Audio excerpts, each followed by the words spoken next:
Well, good morning and a happy new year. I'm Daniel Dalp, and this is For Your Sunday Morning Drive, the short podcast designed to help put you in a Colossians 3:2 mindset and prepare your mind for worship on those hectic Sunday mornings.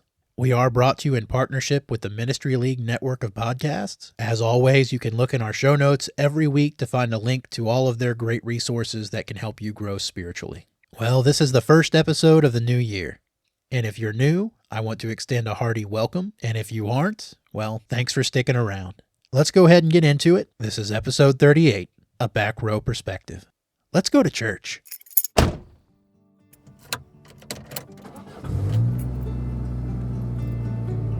Are we there yet?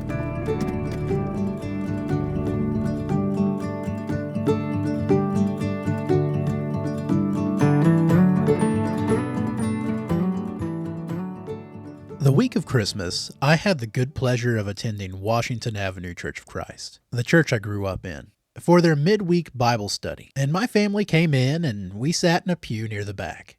A seat that's often lambasted by us preachers or Bible class teachers, and after the experience that I'm about to detail here in a moment, I think unfairly so. Well, you know how it goes. We give a laundry list of reasons of why we should all move forward or sit towards the front. Maybe we say because the singing sounds better, even though I'm quite sure it sounds the same to God. Or maybe it will give our guests more room to find a seat. And while I haven't heard this one as much since COVID, maybe it's because we say we want to feel closer as a congregation. And I'm not besmirching any of those. They all have valid points.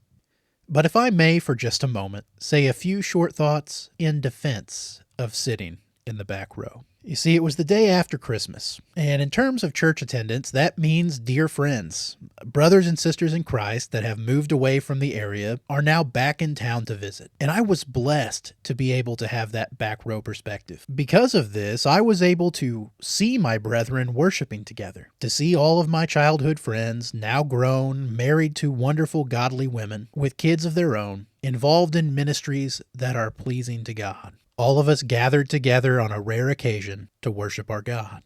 And I'll be honest, it moved me. Few things in life are better than seeing your friends succeed in the eyes of God. And if I hadn't been in the back row, I would have missed it. Now, it just so happens that my family also sits in the back row at Hawesville, where I preach. It just kind of happened, you know. We walked in on the first day and sat down, and we've been there ever since. But it's been a good seat, especially when my son was born and we needed that quick exit to the nursery. But as I sit here and I think on it, it's been a good seat for other reasons too. You see, from the back pew, I get to see how my brethren worship. I get to see all of those little interactions with grandparents and grandchildren. I get to watch my fellow parents attempt to wrangle, sometimes unsuccessfully, their children. I get to see my brothers leading singing, serving the Lord's table, and leading prayer, and just observe them joyfully laboring alongside their church family. And I get to see new mothers and fathers do that thing where they look around when their baby cries, almost as if they're afraid it's going to offend someone, only to be met by the understanding eyes of older ladies that want nothing more than for that little one to stay right where they are. And on more than one occasion, I've got to witness that silent whisper of, "You're doing great," to a mom or dad that desperately needs to hear it. And if I hadn't been in the back row, I would have missed all of it. Hebrews chapter 10.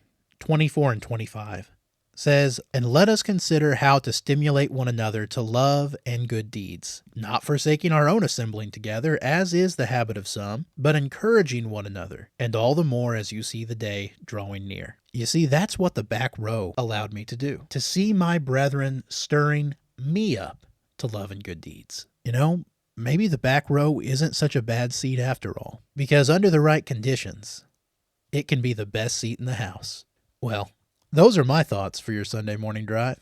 Now it's time to hear yours. Our discussion questions for today are, what do we do to make worship a time of encouragement as well as honor God? And do we spend too much time worrying about structure and presentation rather than true worship and honest encouragement?